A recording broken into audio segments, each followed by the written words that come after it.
예수로 세워지는 공동체 제3장 신실한 교회 공동체를 강의할 이강서 목사입니다. 오늘 또 신실한 교회 공동체란 무엇인지, 그 신실한 교회 공동체를 이루는 근본이 무엇인지를 나누게 될 것인데요. 저희들은 요한복음 13장 35절을 보면 이렇게 기록이 되어 있잖아요. 너희가 서로 사랑하면 이로써 모든 사람들이 너희가 내 제자인 줄 알리라.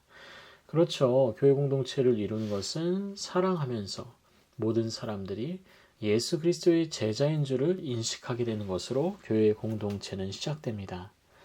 그렇다면 사랑이란 무엇일까요? 사랑은 그저 감정적인 것들로 나누는 것. 그게 사랑일까요? 아니지요. 서로 그 어떠한 하나님이 주시는 그 은혜를 통하여서 서로를 바라보게 되는 거죠. 예수님이 우리를 바라보셨던 것처럼 우리도 예수님을 바라봄으로 그 사랑에 동참할 수 있게 되는 건데요. 사랑은 일시적인 감정이나 느낌이 아닌 것이죠.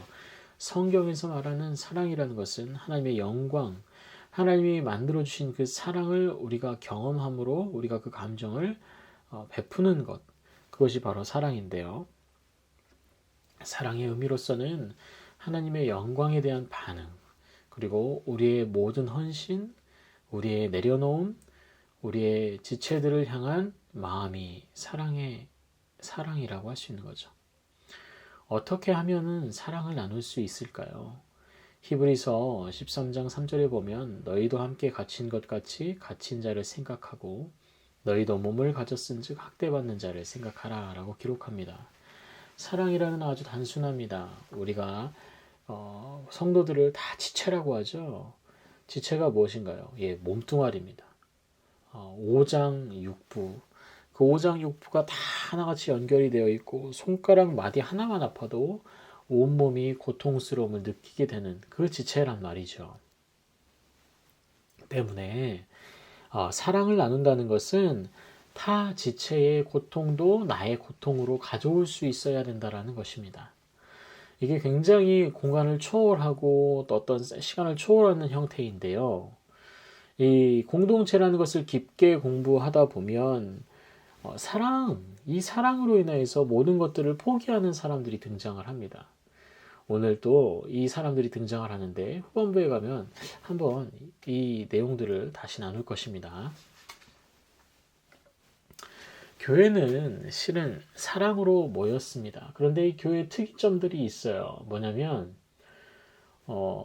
보통 이제 교회 예배는 하나님께 영광 올려드리고 하나님의 영광을 위해서 우리가 드리는, 또 하나님으로부터 오는 큰 힘과 능력과 은혜를 누리는 게 바로 예배인데요. 이렇게 하나님께 영광 올려드린다라는 개념이 없다라고 하면은 뭐가 되냐면 바로 그냥 한편의 공연을 보는 그런 장면이 되는 것이죠. 공연이라는 것은 그냥 우리가 그 공연을 보고 좋았다라고 느끼고 그냥 흩어지면 그만이잖아요.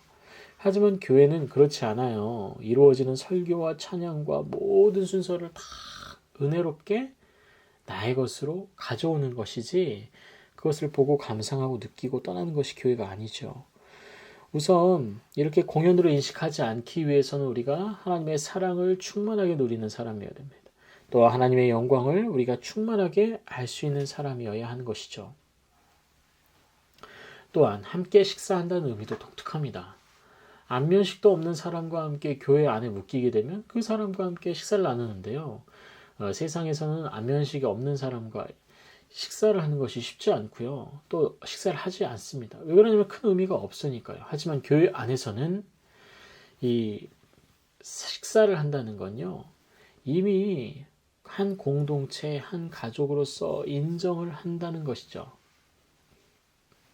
그리고 이 교회는 초신자건 오래된 신자이건 모두 삶의 깊이를 나누는 공동체로서 활약을 할 수 있다는 겁니다. 세상 사람들은 그것들을 부정하고 또 나의 이익이 되지 않으면 더 이상 얘기하고 깊이 나누지 않지만 교회 공동체는 그렇지 않습니다. 교회 공동체는 사랑으로 기반을 하기 때문에 더욱더 처음이건 마지막이건 초급이건 고급이건 이런 거 없습니다. 모두가 하나님의 사랑 안에 삶을 깊게 나누는 공동체가 되어야 되는 것이죠. 예, 사랑의 기초는 영적 관계에서 시작된다고 합니다. 왜요? 바로 사랑은 하나님께서 우리에게 주신 것이고 또 그 사랑을 통해서 우리와 교제하고 계시기 때문입니다. 사람들의 만남을 하나님께서는 일으키시는데요. 그게 뭐냐면 바로 교회 안에서의 만남을 통해서 일으키십니다. 하지만 우리가 이것을 인식하지 못하면 이 좋은 관계를 계속 이어갈 수 없는 것이죠. 저희들은 하나님의 살아계신 임재로 인해 모이게 되는데 초창기도 말씀드렸다시피 사람은 이익이 없으면 모이지 않습니다. 사람은 목적이 없으면 모이지 않습니다. 하지만 하나님이 살아계셔서 우리를 성령으로 이끌어 주셔서 우리가 이 교회 공동체를 이루었고요. 또 이 임재 속에 하나님이 정말 우리 함께 하신다는 것을 인식하게 된다면 모이게 되는 것이죠. 그렇지 않으면 세상의 공동체와 다를 바가 없습니다. 그냥 헤어지고 무너지고 사라질 뿐입니다. 최근 교회 분리의 원인들은 하나님께 거리를 두는 삶을 살고 있다는 겁니다. 현대사회는 개인적인 영역과 시간들을 사용하면서 하나님과 오히려 멀어집니다. 그리고 하나님과 멀리 떨어져 살아가려고 하죠. 그 이유로는요, 우리의 스케줄과 하나님의 어떤 공동체 예배가 겹친다라고 하면 우리 스케줄을 먼저 생각하고 그 스케줄을 따라가는 경우가 많죠. 하지만 하나님이 원하시는 것은 하나님께 영광을 올려드리는 그 예배를 드리는 것, 그 예배 가운데 하나가 되는 것을 생각하는 것입니다. 현재는 개인주의로 인해서 또 많이 분리가 되고 또 멀어지는 사람들이 많습니다. 그로 인해서 더 이상 하나님 안에 충만함을 누리지 못하는 사람들이 점점 늘어나게 되는 것이죠. 네, 공동체를, 이 교회를 그저 과거의 유산으로 인식하는 경우도 있습니다. 예를 들면 저희도 그렇잖아요. 예전에는 무엇 때문에 은혜가 참 충만했는데, 예전에는 내가 참 신실했는데, 예전에는 내가 사랑도 많고 봉사도 많이 했는데 이거 중요하지 않습니다. 그것은 과거의 유산으로 바라보고 있는 우리의 시각이고요. 지금 하나님 앞에 내가 어떻게 살아가고 있는가, 정말 지금 충만한 은혜를 내가 누리고 있는가를 우리가 알아야 하는 것이죠.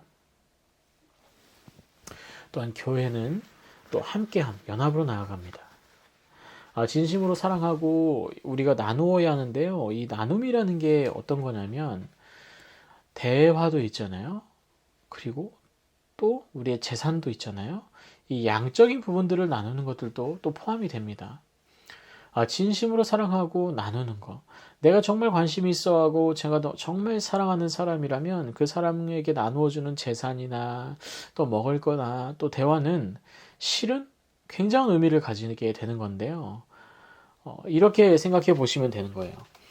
지나가다가 길거리에서 안면식 모르는 사람에게 내가 좀 돕기 위해서 1, 2천 원, 5천 원, 뭐 만 원 정도를 그 사람에게 주는 것과 나의 정말 가까운 사랑하는 사람에게 어려움을 당했을 때 그를 위해서 우리가 행하는 또 태도는 완전히 다르잖아요. 그처럼 진심으로 사랑하고 나눈다는 것은 바로 정말 진심으로 온 전심을 다해서 나의 지체를 사랑하고 그것을 나누고 또 함께하는 겁니다.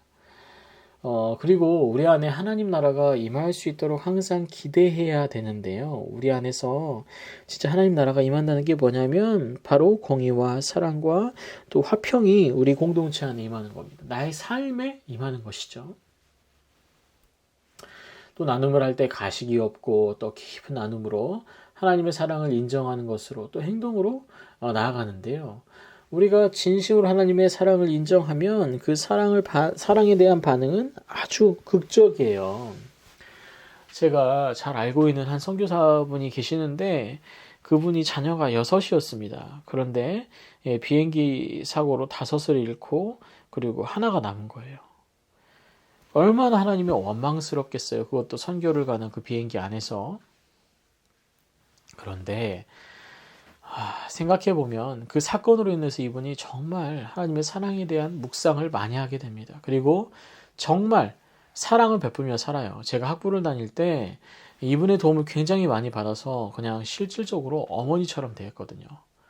그러니까 정말 그 하나님의 사랑을 인정하고 또 경험한 사람은 행동을 그렇게 하게 됩니다. 그리고 그 지체를 위해서 정말 죽을 수 있을 정도의 희생을 하는 거죠. 교회 공동체 연합이라는 건 이것입니다. 단순하게 어떠한 마음에 드는 사람을 위해서 내가 가진 일부를 드리는 게 아니에요. 정말 하나님의 공동체를 위해서 나의 모든 것을 쏟아부을 수 있는 각오와 또 능력과 또 소망을 가지는 것이 우리 연합으로 나아간 하나의 방법이죠. 이런 모습들은 초대교회에 많이 있었어요. 네, 초대교회의 모습을 한번 생각해 보면 사도행전에도 유무상통했다고 하죠. 모든 것을 나누었어요. 그리고 그것을 이익을 굳지 않았습니다. 초대교회의 특징이라고 하면 이거죠. 모든 것을 나누는 거, 유무상통하는 거. 이 굉장한 거죠. 오늘날 사람들은 최근에 그런 일도 있었잖아요. 그 구호품을 모을 계기가 있어서 구호품을 모았더니 30-40% 이상이 쓰지 못하는 물건들이 왔다라고 하죠. 사람은 자신이 누리고 써야 할 것을 먼저 1번으로 잡고 그 남고 잉여인 것을 2번으로 잡습니다.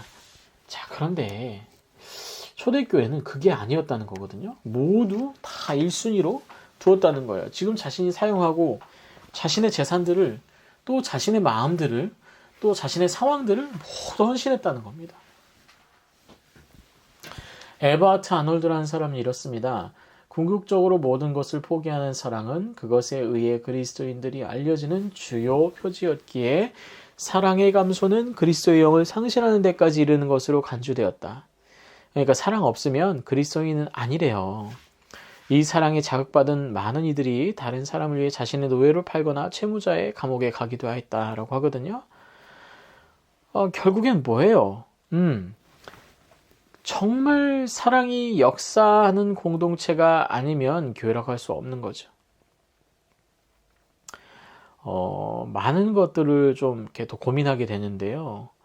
내 입맛에 맞는 사람, 또 내 생각이 일치하는 사람과의 교제는 아주 쉽습니다. 그런데 저도 마찬가지이지만 정말 봐주지 못할 사람들과의 교제는 정말 고통스러워요. 그런데 그것까지 뛰어넘어야 된다는 거죠. 무엇 때문에요? 바로 예수님 때문이라는 것이죠. 예수님의 사랑으로 우리는 그것을 뛰어넘을 수 있는 사람이 되어야 하는 것입니다. 단일한 원천으로부터 폴 미니언은 이렇게 얘기를 하죠. 단일한 원천으로부터 위로와 힘 그리고 풍성함이 그들의 삶 구석구석에 함께 스며들었다. 단일한 원천 뭐예요? 바로 예수 그리스도의 사랑. 그것이 위로와 힘이 되고 또 풍성함이 되었다는 거죠. 그리고 그거를 경험한 초대 기독교인들 일부는 모든 사람들과 함께 다스리는 자로서의 삶을 살았어요. 하나님께서 하나님의 형상대로 사람을 창조하시고 온 땅을 생육하고 번성하여 땅이 충만하라고 하신 것은 그것을 정복하라는 것이 아니었어요. 그것을 위해서 자신의 시간을 내어 함께 다스리고 그것들과 함께 스며들란 얘기예요. 교회 공동체도 실은 이 하나님께서 이 세상을 창조하신 원리와 같은 원리를 가지고 사는 것입니다. 그래서 새 시대의 논리에 따라 모두가 그들과 더불어 다스리는 삶을 살아야 된다고 합니다. 그리고 그 다스리는 삶은 그리스도를 본받는 정도에 따라서 다른 이들 또한 그를 본받는데 동참해야 된다라고 말하고 있는 것이죠. 우리가 교회를 위해서는요, 신실한 공동체를 위해서는 우리 자신을 나눠야 된다고 합니다. 나눈다는 것은요, 인격 상호 간의 관계를 포함합니다. 나눔은 물질적인 것, 또 그 정서적인 것들을 같이 하는데요. 관계가 위축되고 관계가 정직하지 못하면 당연히 안 되죠. 정직하기 위해서는 자기 방어를 내려놓아야 돼요. 어려운 말을 듣거나 그러면 감정적으로 북받치거나 또 화를 내거나 또 소리를 지르거나 또 폭력을 행하는 경우가 종종 있습니다. 그런데 이게 다 뭐예요? 자기 방어고요. 대화를 하는데 듣지 않는 것도 방어 기제가 발생하는 거죠. 성경은 마귀는 거짓의 아비라고 합니다. 우리가 정직하게 하지 못하는 정직한 행동으로 살아가지 못하게 하는 것이 바로 이 마귀인데요. 그 마귀는 거짓의 아비랍니다. 그렇기 때문에 우리가 우리의 공동체 안에서 온전하게 정직하게 하지 못한다는 것은 우리도 마귀의 지배권 아래에 있다는 것이죠. 좀 주의하셔야 되는 겁니다. 또한 자신을 서로에게 열림과 진실 속에서 나누는 것인데, 자기를 내려놓고 자기를 열어서 다른 사람에게 자신을 보여주는 건 얼마나 무서워요. 그런데 진실한 공동체는 그게 가능하다라고 합니다. 공동체 안에서는 가면을 벗어야 된다고 합니다. 이것을 심리학자들은 페르소나라고 하고 어떤 사람들이 역할이라고 하는데, 사람마다 이것들을 다 가지고 있어요. 마음의 아픔이 있거나 이슈들이 있으면 자기를 가리기 위해서 가면들을 씁니다. 어떤 사람은 겁먹은 사람으로, 어떤 사람은 화난 사람으로, 어떤 사람은 얌체처럼 남을 속이는 사람으로, 등등 많은 그런 가면들을 쓰고 사는데, 이것을 벗겨내는 것이 중요하다는 것이죠. 나눔은 모험을 수반합니다. 당연히 배반당할 수 있어요. 그런데 이 배반당하지 않기 위해서는 온전히 사랑 안에서 이 공동체가 기초가 세워진다면 문제가 없는데, 그렇지 않고 사람 안에서 사람을 위해서 그 공동체가 세워져 있다면 파괴적일 수 있다는 거 잘 명심하시기를 바랍니다. 자, 우리 자신을 나눌 때는 나눔의 방법으로 이렇습니다. 말을 들을 수 있는 귀가 있죠. 그 귀를 열어두라는 거예요. 우리가 부부 상담을 하다 보면 미러링 기법이라는 게 있어요. 똑바로 그 사람의 이야기를 들을 때 아무것도 하지 않고 멈춰서 그 이야기를 듣고 그대로 상대방에게 다시 그 얘기를 해주는 거예요. 이거 쉬운 것 같지만 굉장히 어렵습니다. 몇 주가 걸리고요. 몇 달이 걸려요. 그만큼 우리는 귀를 열어놓고 살지 않고 있다는 거예요. 만약에 귀만 열려도 말을 들어주어야 또 의문과 오해가 없는데, 귀만 열어두어도 의문과 오해가 사라지게 될 겁니다. 나누면 베풀고 베품은 받는 것이라고 하는데, 위로하고 또 위로받을 수 있는 용기도 있어야 돼요. 만약에 내가 위로만 하고 내가 재산적인 것들을 남겨주기만 하고 돌려주기만 하고 그것을 받지 못한다면 우리 안에 어떤 생각이 있냐면 도움을 거절하겠다는 마음. 그 거절하겠다는 마음은 우리가 도움을 받을 수 없는 사람, 내가 이 사람보다 낫다라고 생각하는 사람이라는 거예요. 이것은 내려놓을 필요가 있는 겁니다. 나눔이라는 것은 받을 수 있는 용기도 필요한 거죠. 우리 교회 공동체는 당연히 물질을 가지고 있는 공동체죠. 물질 안에 있는 공동체입니다. 우리가 교회를 말할 때는 코이노니아라고 하는데요.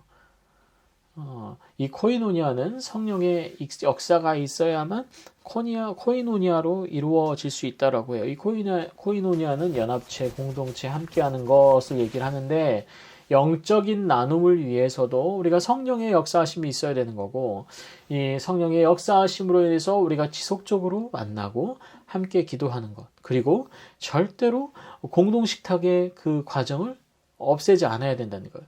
자, 교회 안에 공동식탁 교제라고 하면 뭐가 있을까요? 바로 성찬입니다.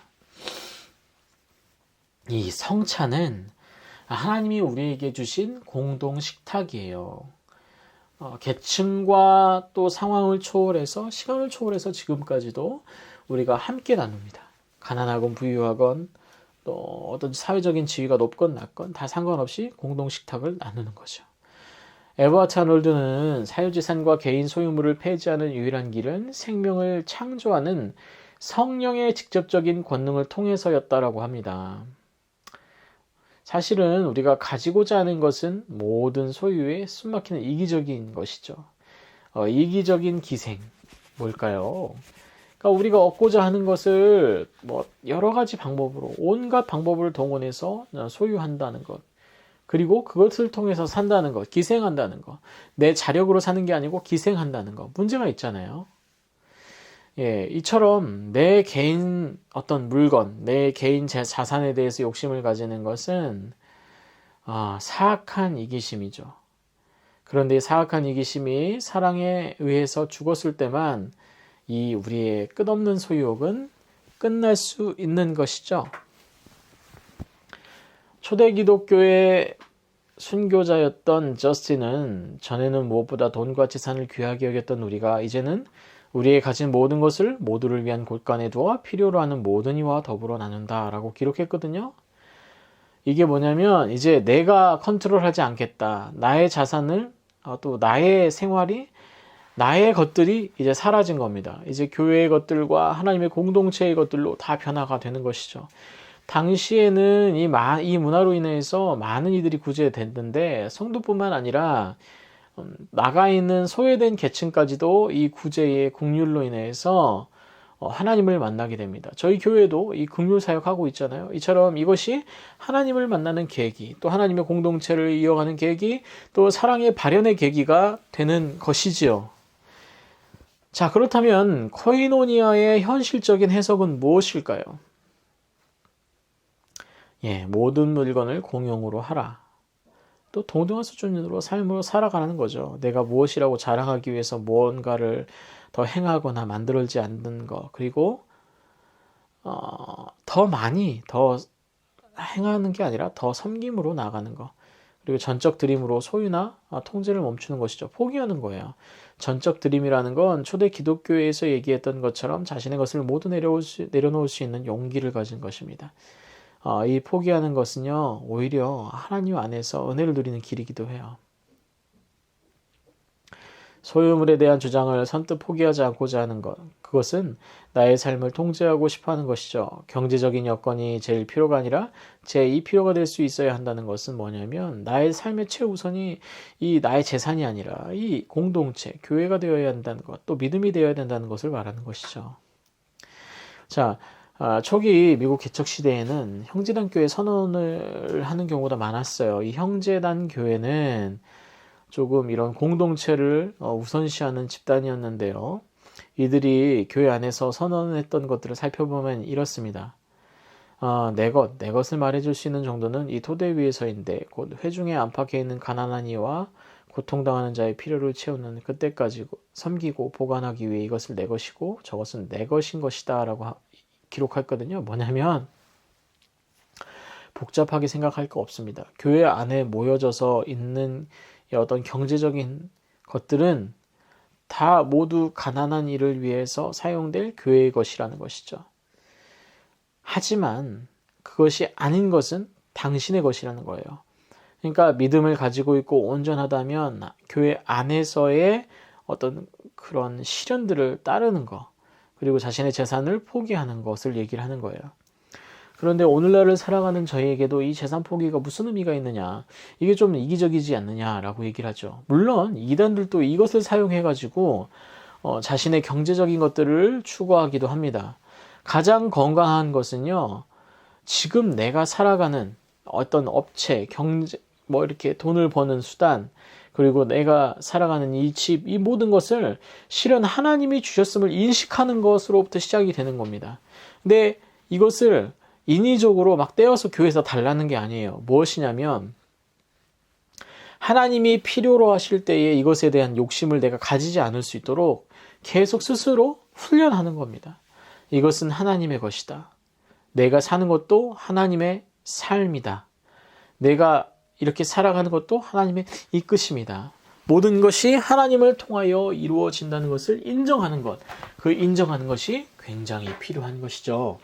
오늘 또 이런 짧은 강의가 끝났는데, 강의가 끝나고 나서도 정말 내가 하나님 안에서 포기할 수 있는 게 뭘까, 내가 언제라도 내어주실 수 있는 게 뭘까, 이런 것들을 고민하는 오늘이 되셨으면 좋겠습니다. 감사합니다.